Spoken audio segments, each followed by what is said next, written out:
Namaste, good morning, good afternoon, good evening. I welcome you all to our webinar on International Women's Day, an emerging era of power women. My name is Ila Nongani and I'm the founder CEO for SagePresage. This is our first live webinar and it's our launch year, so we thank you all for participating today. We have two sessions lined up. First, we have a panel discussion where we are actually joined by some of the very amazing ladies, accomplished women from across the globe. We then have a special announcement lined up subsequently. Request you all to stay back till the very end. So before we move on to the panel discussion and introductions, let me do a bit of context setting in terms of why we are having this event today. So SagePresage is a risk management company. We help businesses make sound decisions by developing and implementing risk management strategies and solutions. We help safeguard businesses against security, technology, operational, compliance, integrity, and reputational risks. We are certified as a startup by Ministry of Commerce and Industry, Government of India. SagePresage, it believes in equal opportunity for all. It is with this vision that I founded this organization, being a female, and closely watching the industry. SagePresage is already working in the area of gender equity, and it is an ongoing agenda for the organization. And today's webinar is just a step in that direction. One of our core values is balance, and we believe in creating balanced environment in terms of gender equity. And not kind of favoring a particular gender. Everyone should be, given equal opportunity based on skill set and merit, and should be given an environment to thrive themselves professionally and personally. No conscious or subconscious biases, I think, should be, should drive or create an impediment for others to thrive. In fact, it's kind of proven over the years that inclusiveness increases board effectiveness and brings about business performance, resilience, and innovation. Mani, if you can move on to the next slide, please. I'm a firm believer in numbers, and I feel that numbers tell a story. As per World Economic Forum Gap Report 2020, it will take another 257 years to reach, gender pay parity. The equation is getting better though. In 2021, women in senior management roles grew to 31%, the highest ever recorded. Fortune 500 recorded an all-time high of 23 female CEOs in 2021. Though the gender equity is looking better now, equal opportunity still looks a long way ahead. I believe providing only equal opportunity may not be enough. Enablement is the key. A number of diverse initiatives are required, from opportunity creation to facilitation, trainings, mentoring, creating role models to kind of make it effective. There have been times when, I have been the only female in the boardroom and I would, disassociate with the thought, and I would think that, okay, I'm sitting only with humans, and not put them in buckets. So we all find our ways, our motivators, our mentors, and opportunities during our journey. One area where I think the women can actually create a lot of difference is the workplace harassment scenario. The statistics there, as you can see, show a very grim picture. It will definitely take certain steps to improve the current scenario. And I feel, in my view, there's a holistic framework which is required to be in place, from policy to trainings to involvement from the leadership, wherein more women are required, discouragement of bad behavior, identifying the red flags, kind of proper complaint and redressal system, setting an example by fair resolution and showing compassion to the victims. And these are just some of the things which can be done to maybe improve the scenario that we are dealing with right now. I think it is time that we have more and more women at the decision-making roles for a change to come about. If you look at things from futuristic perspective, I feel it is critical to have women, in AI, big data, robotics, machine learning, to ensure, technology is developed from a balanced perspective. And maybe the fourth industrial revolution to kind of attain its full potential. A holistic view will only kind of benefit the whole of humanity, I feel. I think having more and more women leading at the leading position, it is only proven to be beneficial for the organizations, and it has had a direct impact, a positive impact on the ROI. And a positive impact on businesses will lead to a direct positive impact on the economic development. Therefore, I think it's critical to have more and more women participate in the leadership roles. So gender equity is now a necessity, I feel, and not an option. And as someone rightly said, empowered women empower women. So with that thought, I would kind of like to kickstart the panel discussion. And we have Amina join us today from New Zealand. She'll be moderating the panel discussion. Amina, thank you so much for that. Let me quickly kind of give an introduction of Amina. Yeah, Amina, hi. Hello. Hi, Ayla. Thanks for inviting me. I'm so excited to be here. Thank Thank you. you. Same here. Same here. I'm really looking forward to this panel discussion. So Amina is a cybersecurity professional with over 10 years of experience in information technology. She is a technical expert in with Seams Solutions endpoint management tools as well as firewall management tools. So she has a passion to learn and grow in the cybersecurity field. She is a DevSec Women in Security Award winner, Women in Security mentor, and ITSP podcast host. So I'm sure Amina will do a great job of this moderating session. Over to you, Amina. Thank you so much, and happy International Women's Day to everyone who is joining this webinar and the panel members here. I'm so excited to be a part of this webinar today, and I'm sure there'll be so much learning from these women today. So starting off, I'll introduce each of the panel members and we'll hear more from them. So starting off is Jo Stewart-Rattray.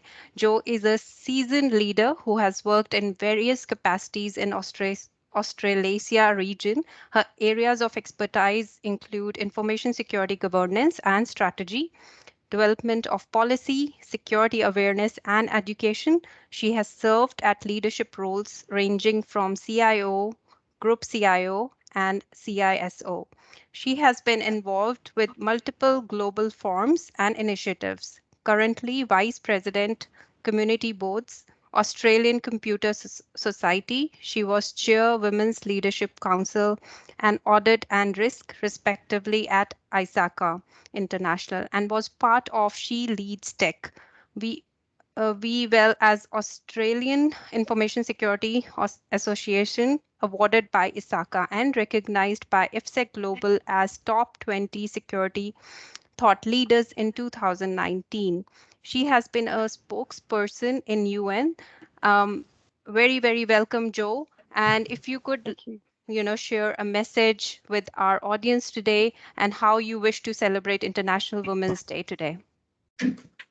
I'd like to celebrate International Women's Day by breaking the bias. And the only way we do that is by standing shoulder to shoulder. Amazing. Amazing. Great words. Yes, we need to stand shoulder to shoulder to empower and inspire each other. Thanks for that, Jo. Nicely said. Susan. So next is Susan Moon. Moon brings 35 plus years of experience from Royal Canadian Mounted Police and the three sectors of public service, private consulting, and academia to her work as CEO of her own firm, Compass Q Inc. She's the first woman to serve as a senior executive security leader globally in diamond mining and luxury jewelry, large courier transportation, central banking, and several law enforcement roles. She volunteers in specialized risk assessments to improve diversity and gender representation and enterprise security risk management. She is a facilitator and security advisor for the Canadian Security and Intelligence Leadership Program at the University of Ottawa, an ASIS international member since 1996. She serves in senior leadership positions with ASIS International, most recently as North American Regional Board, and was the Women in Security ARVP for Canada. Very warm welcome, Susan. If you could like to share anything that about International Women's Day and how you would like to spend this day today.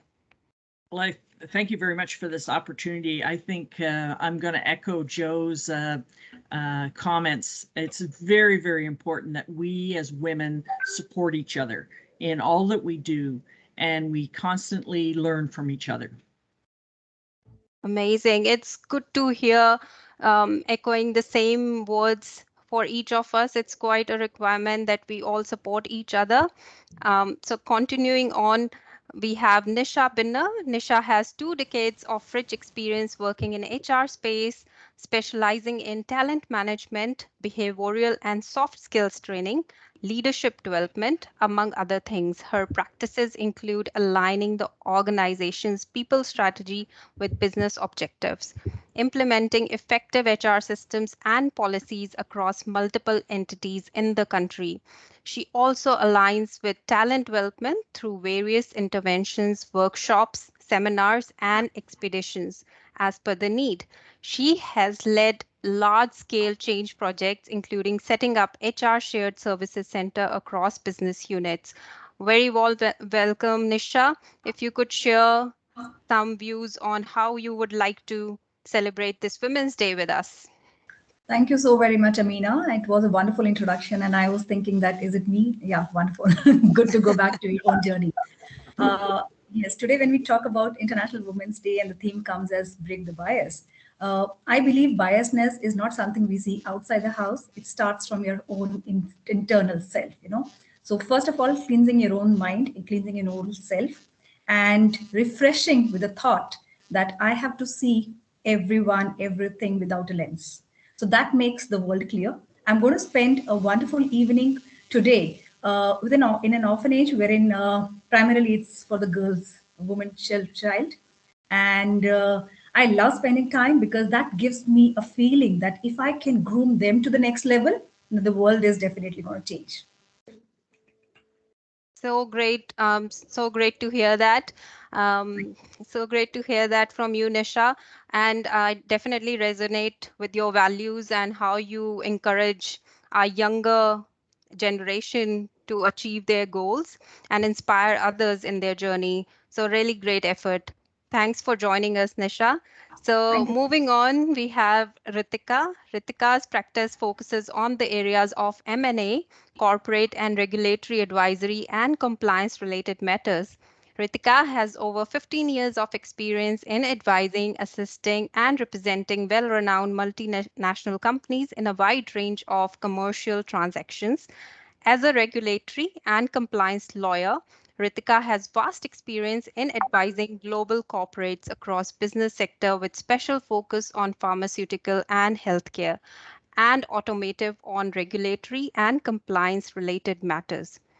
She has contributed to multiple industry initiatives like World Bank's Doing Business in India project, Ministry of Law and Justice, India Automotive, Economic Times, and has writing and spoke at various platforms including Asian MENA Council magazine. She contributes regularly to Indian Business Law Journal and Mondat. Thanks for joining us, Ritika. If you could share your views on how you wish to celebrate Women's Day today. Thanks, Amina. It's a wonderful panel that we have today. And I would just like to say that Power Woman is not something that we have to look out much for because each one of us has that power. And that is the belief that we have to achieve our ambitions. I would like to reiterate that. And also in that process, if we can make it easy for other women who are in the fraternity that we work in. Amazing, amazing views on that. And I think you're a woman and every woman has a superpower because we are women. Moving on, we have Gaurisha. Sardana Gaurisha works as a correctional officer at Toronto South Detention Center. As a law enforcement officer posted in a jail, she is responsible for the custody, care, and control of inmates. She works directly for the rehabilitation department, which prepares the inmates to join back the community as better and improved citizens.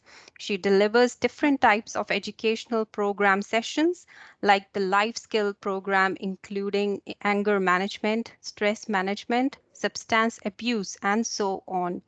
During her interactions with the offenders, She tries to understand their psychology behind choosing an easy target. She would like to use every possible opportunity to spread awareness of cybersecurity and security among women. Welcome, Gaurisha. If you would like to express your views on International Women's Day and how would you like to celebrate it today? Sure. Thank you, Amina. First of all, thank you, SagePresage, for having me here. It's a great honor for me. And happy International Women's Day to everyone. Like all of us just said, I would like to echo the same thing that yes, I, from my side, will continue to empower as many women as I can, help as many as I can. We got to learn from each other, teach each other. Basically, I would say the same thing like Ela said, empowered women come forward and empower more women. So yes, we got to help each other, and women are brave enough, as I always say, are brave enough to fix each other's crowns. So yes, we continue to do that. Such an important message. Just love it. And I love your attire as well, professional attire. If you could talk about a little bit about your attire and how it empowers you, gives you that energy to do your work every day. Sure, that's my uniform. Yes, as soon as I put on the uniform, something extra comes in my heart. I step up from being just a woman, a mom, a wife, to being an officer as well. It's like it's our code of conduct that we are on duty 24 hours. We are never off duty. Always the first thing that comes to our mind is the betterment and well-being of our community. So that's it. An officer is always on duty.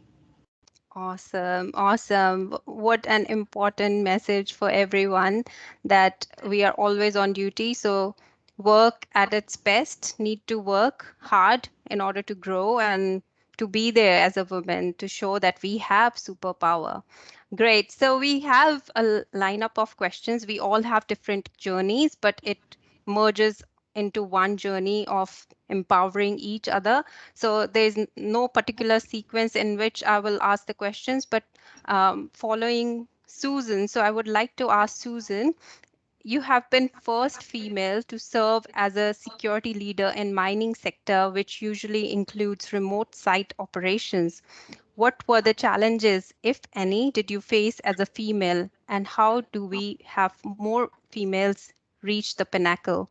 So if you could also give us an advice at the end, just one advice, what you feel about it. Okay, thank you very much. My first experience with the mining sector was really working with the Royal Canadian Mounted Police doing crime prevention with the mining sector. At that time, there was very few women in security, so we were treated as a bit of a novelty. But you know, I think women, you know, in positions often show their leadership in no matter what level or position they actually hold. Acceptance of women in security generally was comparable to the workplace of the various countries that I worked in. So I worked in South Africa, Canada, and Australia. Within a few years, the acceptance of women in security improved. And early on, I realized I needed more education and certification on the technical side, the technical expertise. So I became certified in with ASIS International, which is the CPP designation. That's the Certified Protection Professional. And ASIS is the largest global professional security management association. It's a volunteer organization. We have 230 chapters worldwide. So I became involved with them and I got my certification there.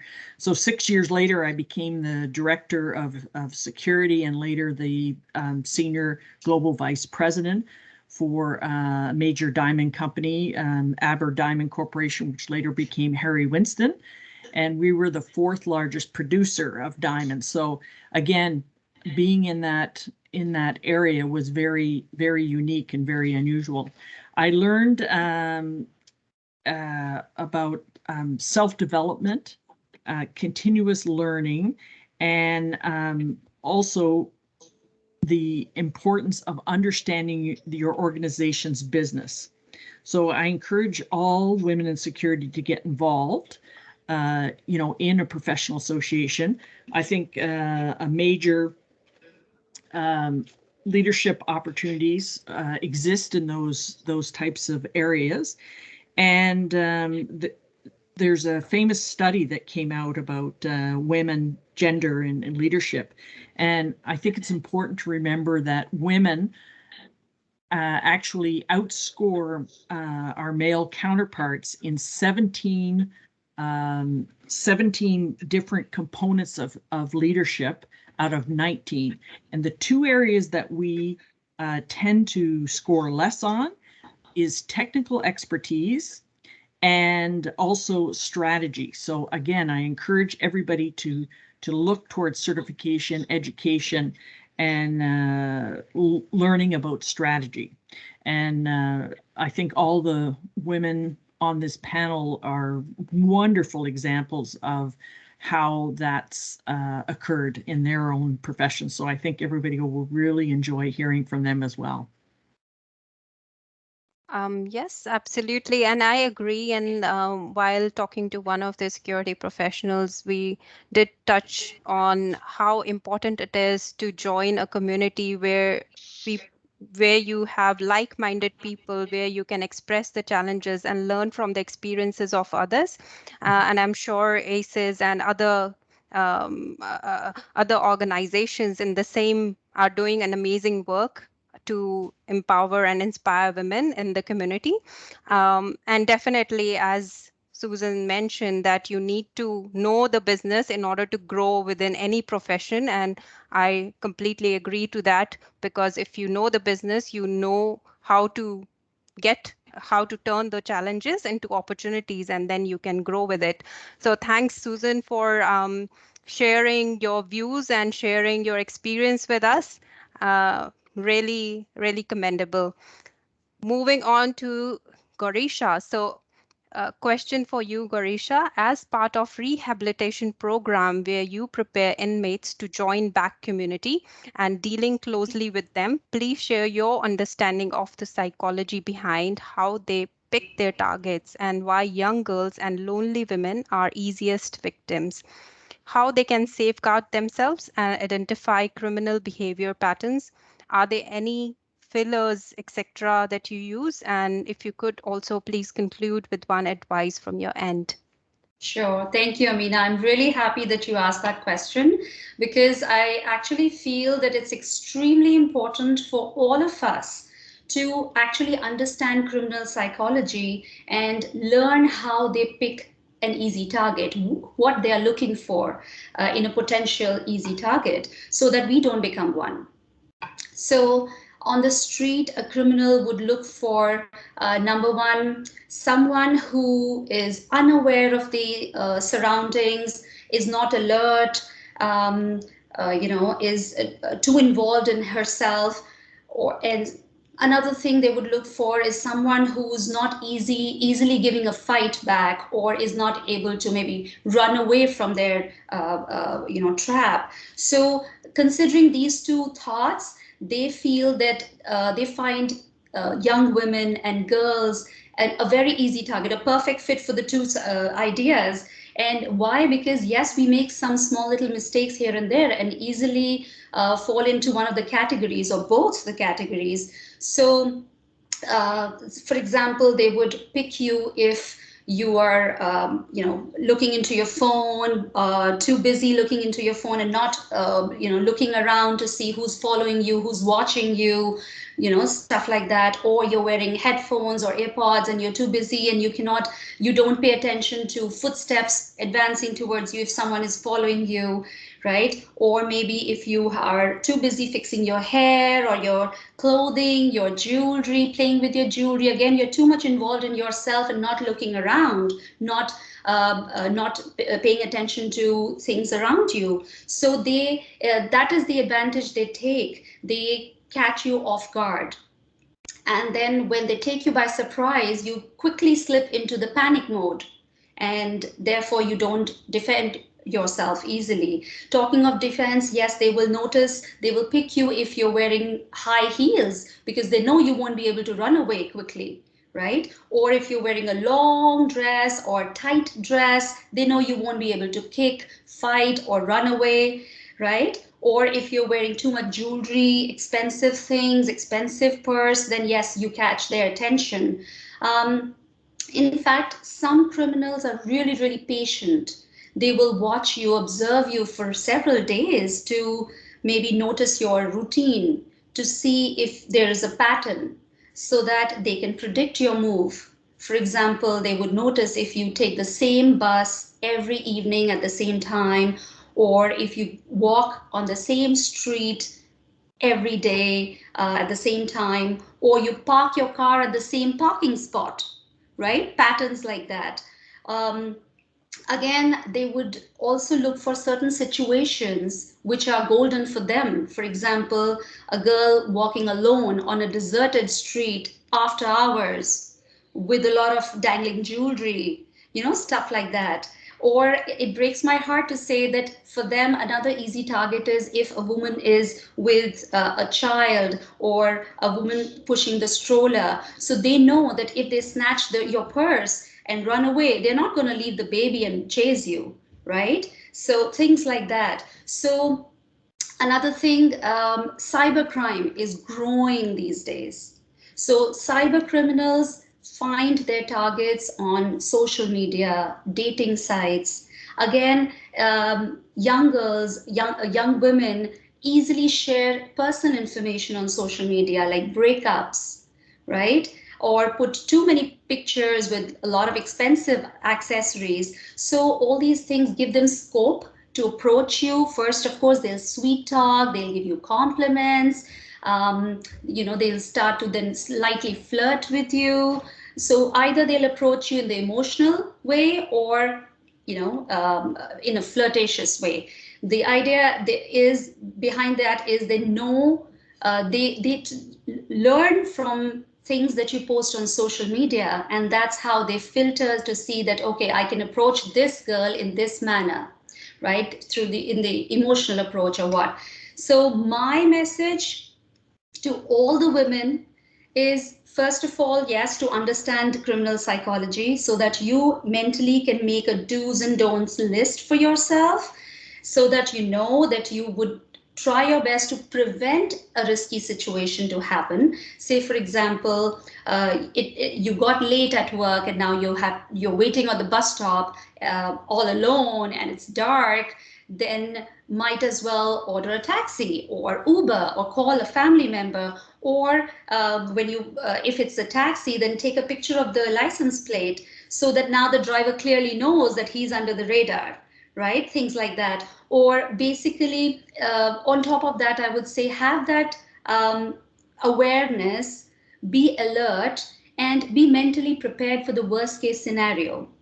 Because if, God forbid, you actually get into a risky situation like that, then at least you have that confidence in yourself that, yes, I will give a distraction and then run away, or maybe take a busier street than a deserted street, stuff like that. So being mentally aware, even if you look like a delicate, small woman, but you're walking with confidence, you're alert about your surroundings, then you would not be picked as an easy target. You're not an easy target anymore because even though you look delicate, but you're alert, right? So that way is be mentally prepared. And on top of everything, every girl, every woman must go for some form of self-defense training. That will definitely help you. Of course, it'll keep you fit, but definitely it'll prepare you for the worst case scenario. It'll give you that confidence in yourself that, yes, I can deal with it when it comes. Thank you. Thanks for sharing these amazing learnings with us about how these criminals pick up their victims and how to be aware of your surroundings. That's equally important to be aware of where you are, to be aware of who you are with, to be aware of whom you're talking with. So it's quite a reminder for us to always be prepared and be strong as well in some situations when we don't have anything to defend ourselves. We need to be strong. We need to believe in ourselves that we can overcome and we will overcome. So thanks, Gaurisha, for this important learning. I have another question for Joe, which is being a part of C-suite and managing top InfoSec roles across industries. How have you seen the world change in all these years in terms of equal opportunity, and what message you have for women aspirants in this field? You have also been a part of many credible and diverse forums. Can you share some key initiatives promoting gender equity, which can help improve current equation? And if you could also share your advice from your end, please. Thanks, Amina. That's a huge question. Let me start at the beginning and see if I can work my way through it. How I've seen things change. When I first went to a security conference, an information security conference, back in about 2002, there was me, one of the speakers, and one other delegate that were women. The other 397 were men. I have seen that move. The needle has moved, but only slightly. We're still seeing, I'm actively involved with ISACA globally, and we're only seeing probably 10 to 15% of conference attendance being women. So, I have this great will to encourage more women into the security professions. I also am a member of ASIS International and am actively involved in Australia trying to get female faces front and present in ASIS agenda items too. So it's about continually striving and recognizing that there is an inequity, whether we like it or not. There is actually an inequity there, and working towards it. So I always say I want to see more young women, more lipstick coming behind me. I want to make sure there are young women who want to step up and serve on boards and in C-suites as well.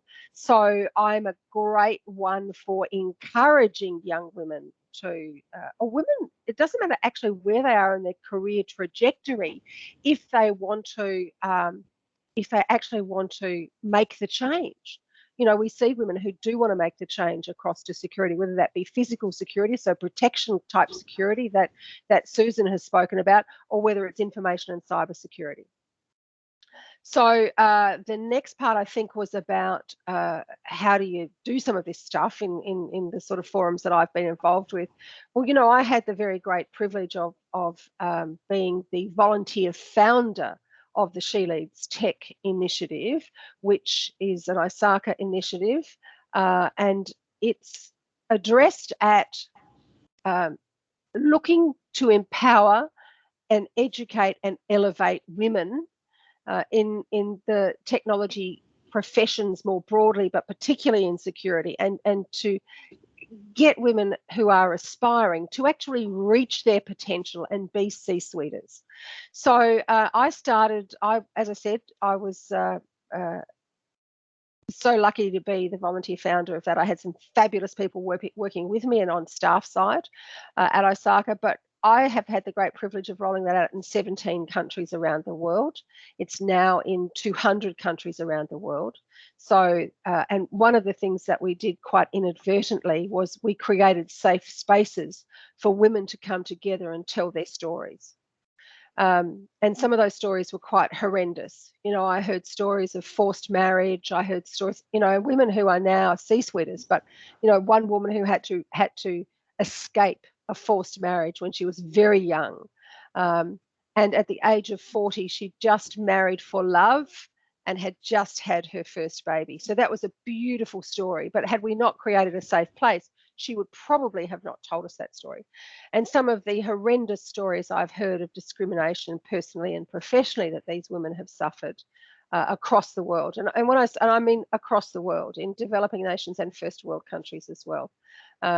you know, it's scary to hear stories from the United States, Canada, and Australia where young women still face period poverty, you know, not being able to afford sanitary protection during those times of their lives.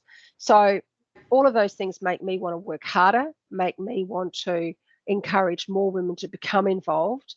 You know, so the other thing I did was I took that program as well as became part of the official Australian government delegation to the United Nations Commission on the Status of Women. So I was part of that delegation in 2018. I went again as part of the National Rural Women's Coalition in 2019. I presented last year and I will present again in 2 weeks. And each year there is a new theme, something else that we need to deal with in the women's space. So all of that, we also recognise that we need to stand shoulder to shoulder with our male allies, because that is also the only way that we can make a difference and make a change. As for my piece of advice to you, because I think I better stop right now, my piece of advice to you would be, my personal mantra is dream big and believe. Because as a 7-year-old, I dreamed of going to the United Nations and helping other kids in those days. And it took me almost all of my life to achieve that dream. So if you dream big and believe in yourself, you can do it. Absolutely. What a powerful message. And I hugely appreciate that. And I do believe when you believe in yourself, you dream big, you can achieve it, you will achieve it. So what a powerful message, Jo. And definitely, as Jo encouraged, that we should join a community. And similarly, Susan has also resonated the same message, that we need to join a community where we feel safer, we feel that our voices can be heard, we feel that there are people who can guide us. So definitely encouraging women to do that. And as Jo said, dream big. That's why we are here. Dream big and look at these amazing women. Look at these amazing, colorful faces that we have, and we need a lipstick like Jo. Amazing. So going on to the next question for Ritika. As per Harvard Business School report on the male-dominated venture capital industry, it was found that the more similar the investment partners, the lower their investments performance. So Ritika, working extensively within the M&A space and managing regulatory risks, working closely with VCs, hedge funds, angel investors, which is primarily male-dominated space. As a leader, what do you recommend to the women who want to grow in your industry? And also, if you could share one advice with us. Thank you.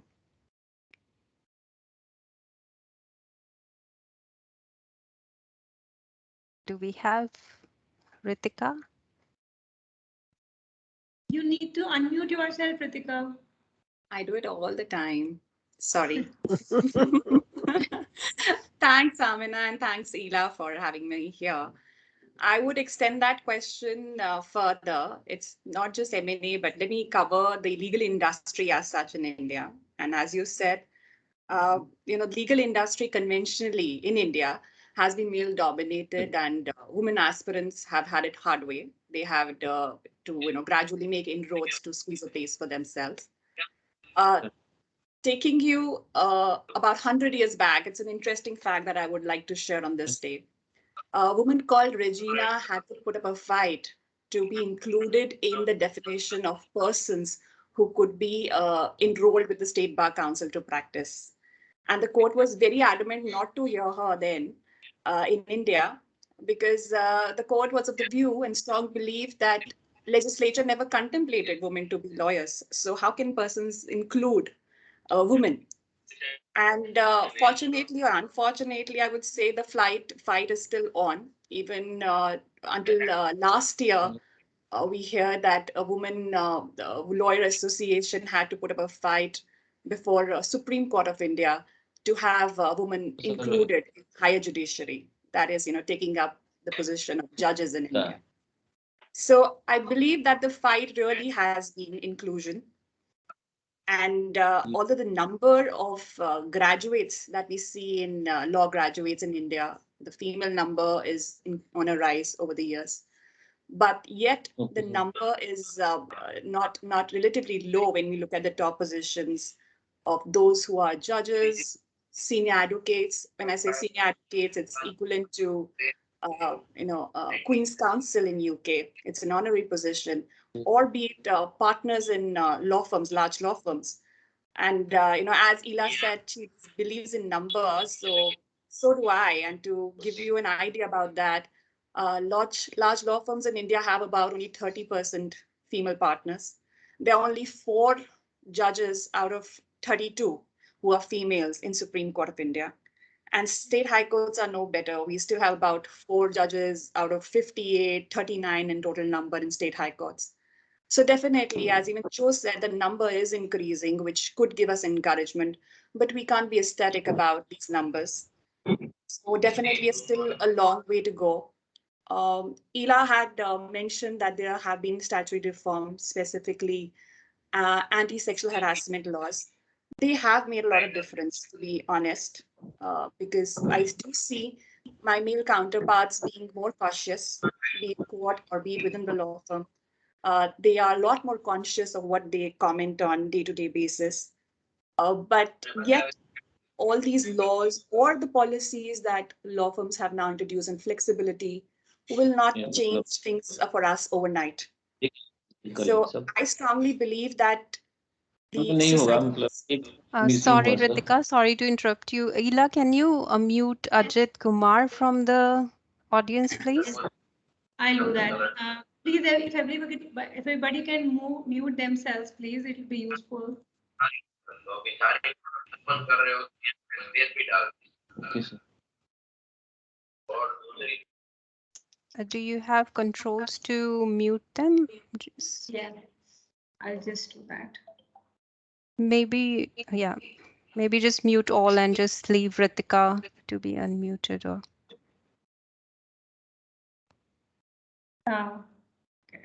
Yes, I think technical glitches do happen. Sorry about that.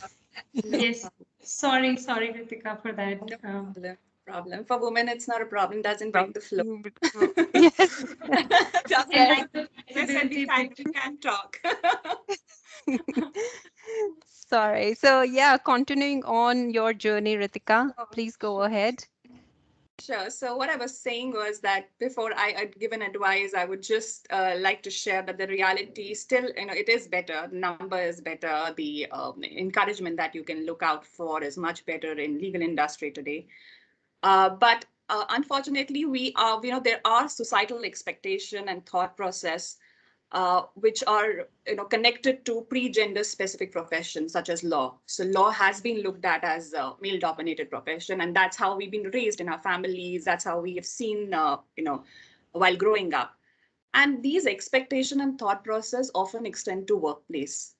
To my mind, from my experience, what comes in my mind is that this was about 14 years back when I was being interviewed by a large law firm in India when I started my career. And I had my engagement ring on.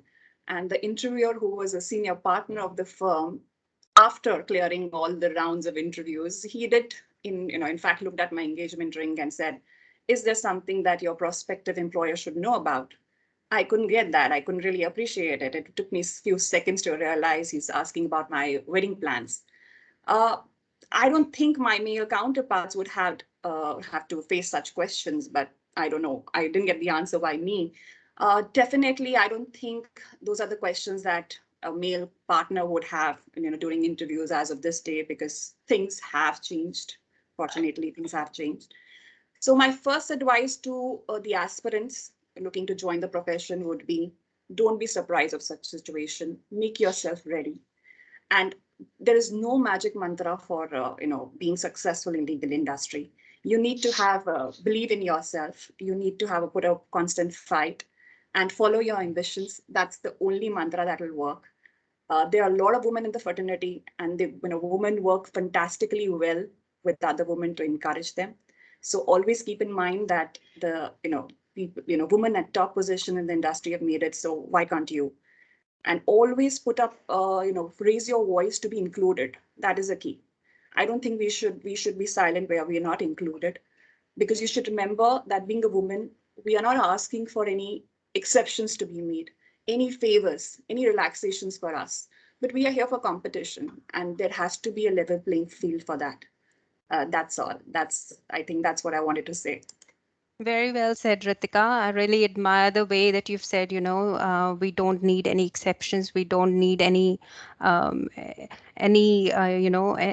that needs to be done for us as a special, as a bonus. But we need to be feel welcomed. We need to be accepted as we are. So just continuing to just be yourself and bringing your whole self to the industry in which you work, and constantly believing in yourself. So a great message there, Ritika. Thanks for sharing your views on it. Thank Now you. we have a thank you. We have Nisha. So Nisha, implicit biases are the result of hundreds of years of evolution. For example, even during POSH trainings, we notice how fine line to gender sensitivity is different for everyone else depending on their background, culture, upbringing, education, and personal understanding. So being a leadership coach, how driven do you think leaders are from subconscious biases, and how do you help them get over those? How mature and sanitized have you seen leaders and businesses are to address these matters generally? And if you could share your viewpoint here. Thank you. Thank you so much, Amina. And yes, the question that you have raised just now is very, very eminent. And most of us have that in our subconscious or conscious mind somewhere. You talk about the leadership getting into an unconscious biasness, but I will say it's not unconscious, it's a conscious biasness most of the time, which has been represented as an unconscious biasness. Fortunately, I got chance to work with various organizations. You define it as the dignified C-suite organizations, and also the manufacturing setups when it's not been defined that way. I call it the IT sector, the ITES sector, and the manufacturing sector, which has all completely different cultures all the time. You call it biasness, or any culture that you define in an organization comes from as a top-down approach. So if the leadership believes in a thought, they can inculcate in every mind. But if the leadership does not believe in that, you cannot change for down the line approach. You cannot go people, convince them, change them, train them, guide them. You cannot do that. So it need to come as an acceptance from the culture perspective. As eminent speakers just now has spoken, and I've been hearing to the criminal psychology she was talking about. It's the criminals are not somebody who's sitting in the jails or the cells, right? All human beings, we are around. The layman comes up. So you talk about the criminal that you are looking out from the physical offense somebody is doing. I define the criminals who are doing the emotional offense in the organization with the thought process and the minds of the individuals working in their team, be it male, be it female. We talk about removing biasness. So I will not focus only on the women biasness. I will define as any kind of biasness over here, and which is very, very important. Organizations do struggle. I give you a simple example. How Ritika was just mentioning about, when she was giving that interview and she was questioned for the engagement ring. Yes, even today, not just 15 years back, even today, I have been struggling and arguing with the leadership teams that if you have a woman in her pregnancy or maternity, you cannot unhire them, or you cannot decide to not hire them. I have people still going back to my organizations, go back.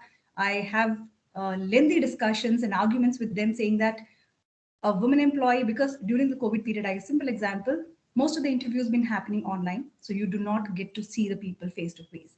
So one of the very senior position we were hiring, and the position was on the leadership board. So during the final round of interview, when everything was finalized, we wanted to meet the person. We called the person, and the team realized that she's on her maternity period right now. Immediately, they rejected the profile, saying that she does not suit the position. And that's when we got into a detailed discussion and argument to understand what made you think so, because there is no justification on that. The only justification they had it, no, we will defer the position, we'll put it on hold, we will see it after a couple of months, because they do not have anything from the legal perspective to say. But that is still happening. Under the carpet, it is still happening, and we still need to get up and make a noise for that. So it's not just for women employees, that's what I'm saying. These kind of scenarios I have seen even for the male employees. You know, a simple example, I call it a male colleague, not the colleague, a candidate we interviewed, and when we went through the medical reports, the person had undergone some chemotherapy in the last couple of months, and the report came as the person is definitely improving, but we need to wait for some more time before putting the pressure jobs. That's something very individual to a person who is coming up, coping with the challenge. We need to give up the opportunity. But these kind of biasness definitely change a lot of perspective, change a lot of thought process. We need to inculcate the positivity mind, and how we define as remove the bias. It's very important. Yeah, I completely agree, and we do definitely face bias in all the aspects of our life, whether it's personal, whether it's professional, and we need to check what are the points that we are weak at, and probably turn them into our strengths. And that is why we need to be outspoken as well. We need to make sure that we say what we feel and don't sugarcoat it anyhow.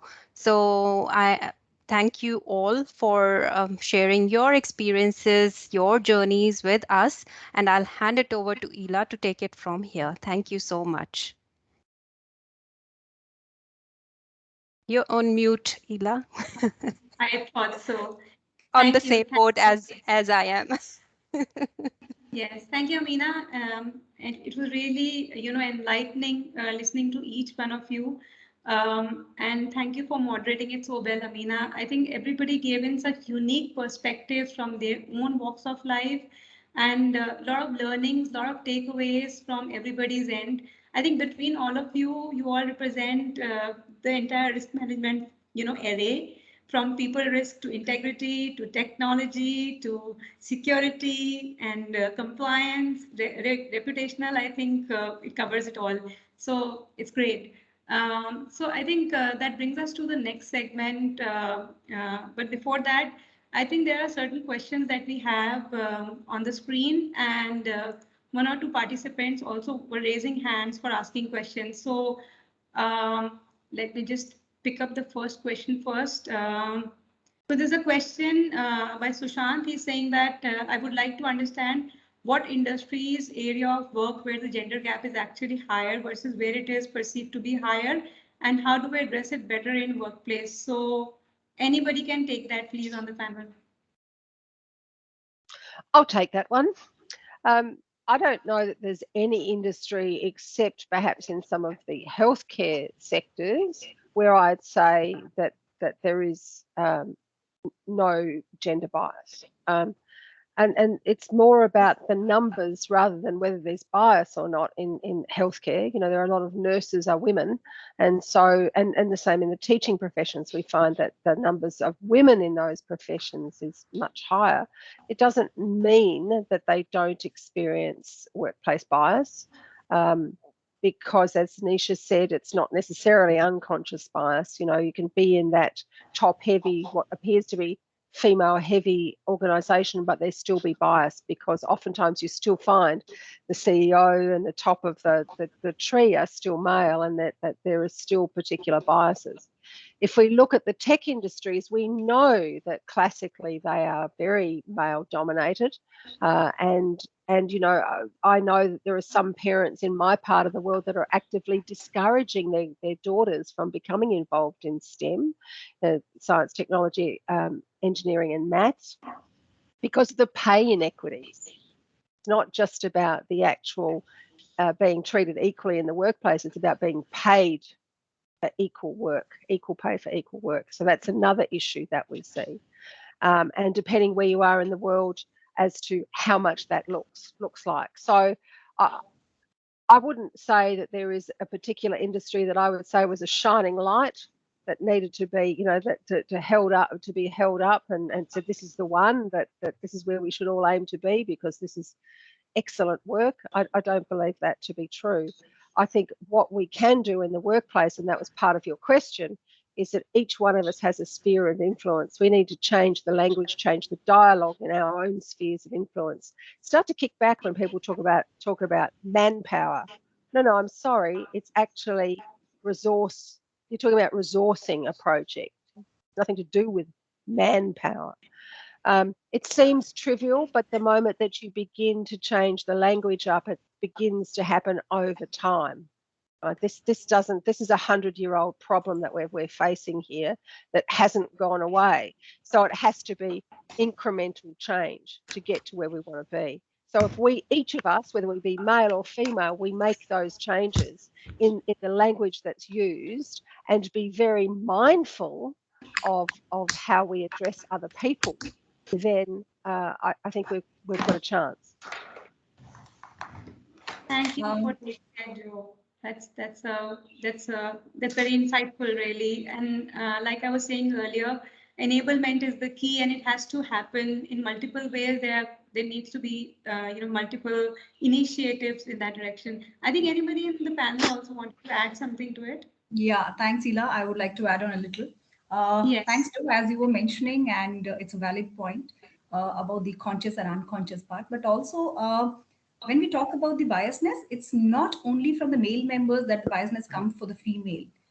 It comes at the same level too. You know, the example which I was giving about the maternity hiring, the decision maker was also a female. So that's even more surprising sometimes when we see. And how I define, it's not the organization or the industry which are biased more about that. It's basically our internal upbringing which brings it. If I come from a family wherein the biasness is already there, I will come with that thought process. My perspective will be that. That's my perception about how it should go. So the change has to happen from the early childhood. We talk about the schools where the students are there. We talk about the families. So the change has to happen from there. I have 2 boys in my house, right? So I bring them with a perspective that there's no difference between you or any other girl. You are children and all the children are same. So the change has to come from there, wherein they do not define individuals as male and female. They do define individuals based on their skills, capability, the behavior, the emotional aspects. That's more important. I think that's a really good point, Nisha. Your sphere of influence starts at home. Right. So to me, that's a really good point. I just noticed, Ela, if you don't mind, there was a question about cybersecurity, and this being my space, I'm happy to jump in on it. The question was, I am studying for cybersecurity analyst, and I understand that it is having a lot of attrition. What tips would you like to share for that? There is attrition, but the interesting thing about this too is there are positions, a lot of positions that are going unfilled, and the reason is they're not getting experienced people. The numbers of positions available for graduates, and I gather you are studying, so you must be coming up for graduation. There are a lot less graduate roles than there are for people who are already experienced. So that's the issue. Sometimes you need to do stuff that's a little bit left of centre. You might need to do some work on a service desk, for instance, to get some understanding of the world of work and the world of technology work and therefore security. And that might be your stepping stone into security analyst roles. Or look for a large organisation that's with an internship program. I have to tell you, if you are a female, then please put your hand up. We need more women in cybersecurity. And I second that, because I've been in cybersecurity for over 5 years now. And when I started as a cybersecurity analyst, it was hard for me because I didn't understand A or Z about cybersecurity. So I did it myself, and it was a struggle. But then what Joe said would definitely lead you to a job or internship or apprenticeship, whatever you like. And we need more people in cybersecurity for sure. Right. There's, I think somebody else also raised the hand from the attendees. I've unmuted everybody, so I think you can ask here if it is possible.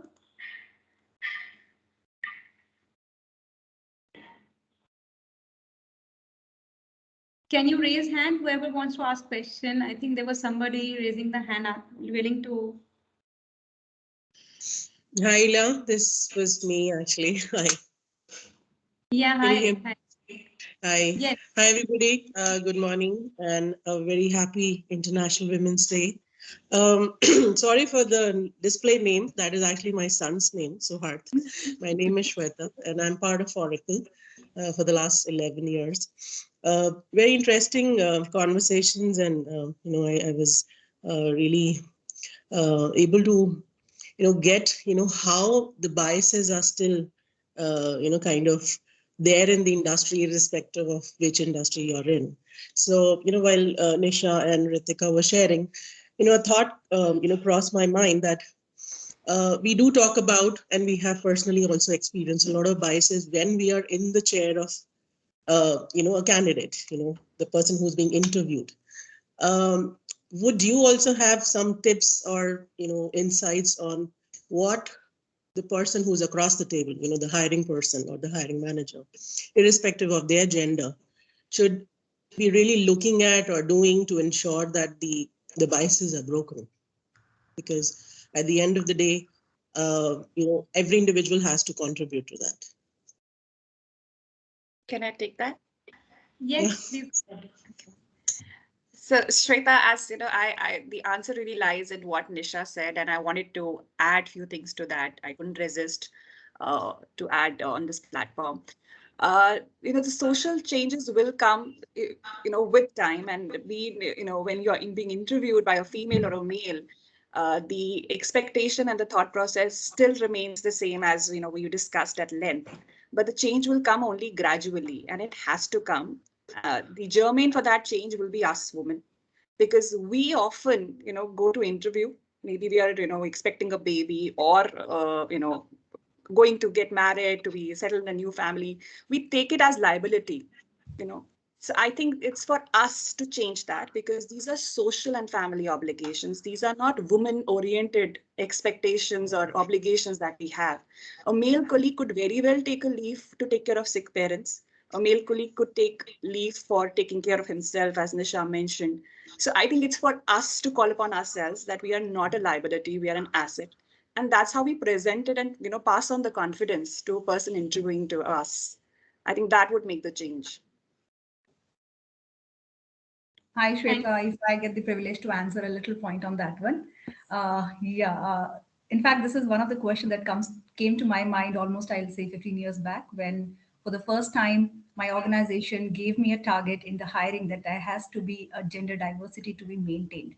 And to be honest, till then, I have never thought about that an organization have ever been thinking on those lines. That was the early time in my career. And that it was a multinational organization, and I was so thrilled to see that yes, the organizations do think about that. But what happened, top down approach, how I explained that in the beginning, I did mention about it. The top management might be thinking, for example, at the positive aspect we take, that yes, let's focus on the gender diversity, but the person who's taking an interview at that point of time, the hiring manager, their perspective makes a lot of difference, right? To make it more neutralized, what I have done in my own career, being the head of the HRs for my organizations, we focused that make it gender neutralized interviews, make it more specific questions. I didn't ask. It's very clearly, we used to have, in fact, the telephonic interviews as a stretch been happening since last 2-3 years a lot. But otherwise, we always used to maintain that at least a single round of interview has to be there, which is personalized, especially for the middle and the senior management. You cannot deny on that. And at that particular moment, what is to be asked, what is not to be asked, there are certain do's and don'ts guidelines very, very specifically. If a hiring manager is being seen or observed or noticed being doing asking any certain questions which are in the don'ts, the hiring manager can be fired from the organizations on the ground that they are biased to the candidates. So we had those practices in our organizations, and I have seen changes. The changes not because they were supposed to change by their thought process, but they were threatened to change. But sometimes this threat also works effectively because as you go back and see the criminal psychology, you see about the threat, the carrot and stick approach. You need to look forward from both the aspects. Being the HR, I always define the HR is the mother of the organization. You need to have both the aspects, the carrot and the stick at the same time. You need to show them the rules. You also need to pamper them by the motivation. That works effectively. Thank you. Thank you everyone for sharing their views, for a very, very honest sharing and, coming from sharing the personal experiences. I think it really adds value to the whole discussion. And between us, I think we all can go on for another hour because we've got such learned people within the panel, but we have very limited time. So we would like to now move on to the next segment. And I'm really excited for that. So let's kind of talk about that a bit now. So as we all agree, cyberspace is one of the biggest areas of vulnerabilities and exposures currently. We at SagePresage work actively in the domain of technology risk. We have a number of solutions for corporates when it comes to cybersecurity, like cyber due diligence, incident response planning and training, risk assessments, pen test audits, forensics, phishing workshops, cyber awareness trainings and whatnot. We are making an endeavor to extend this skill to address a growing social issue. Mani, if you can please put up this slide, it will be helpful for us. So we are kind of extending this skill to address a growing social issue, which is targeted online scams and harassment on women. I'll just wait for the slide for a moment. Mani, if you can put it up on the slideshow mode. Thank you. So if you look at the screen, you'll be able to appreciate, how real the problem is, and it's a growing issue. I think the slide is gone, Mani. I'm not able to see that anymore.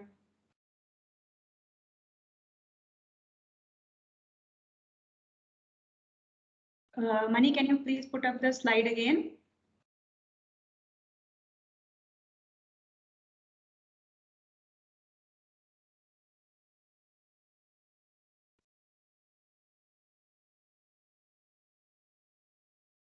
Thank you.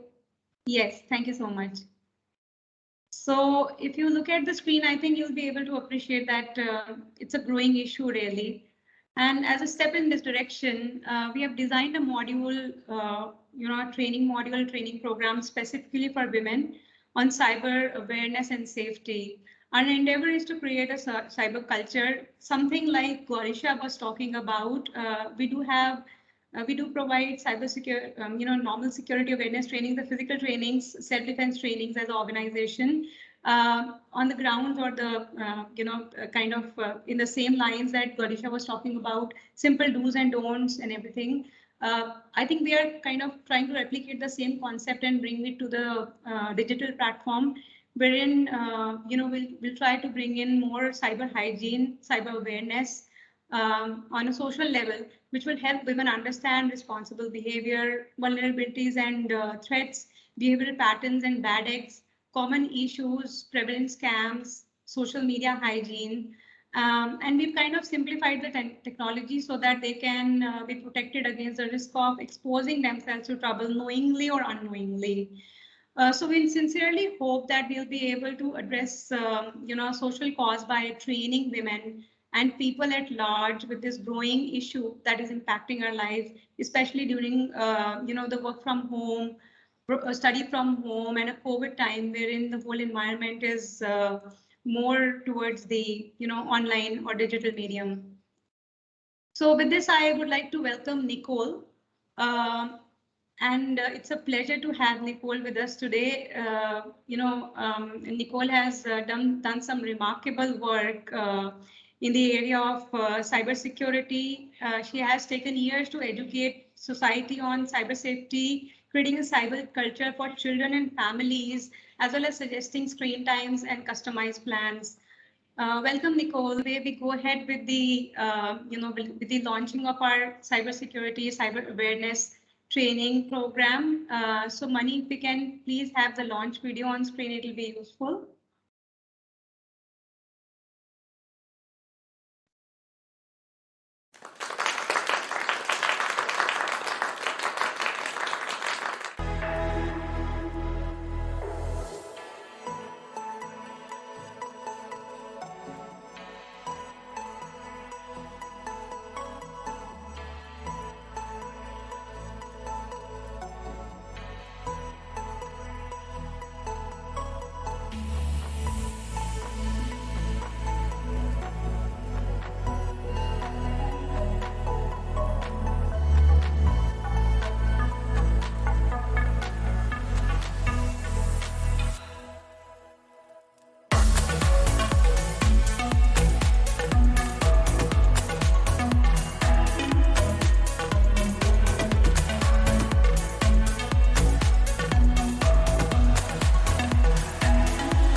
we have just launched this training program for better awareness on the growing, digital era that we are living in.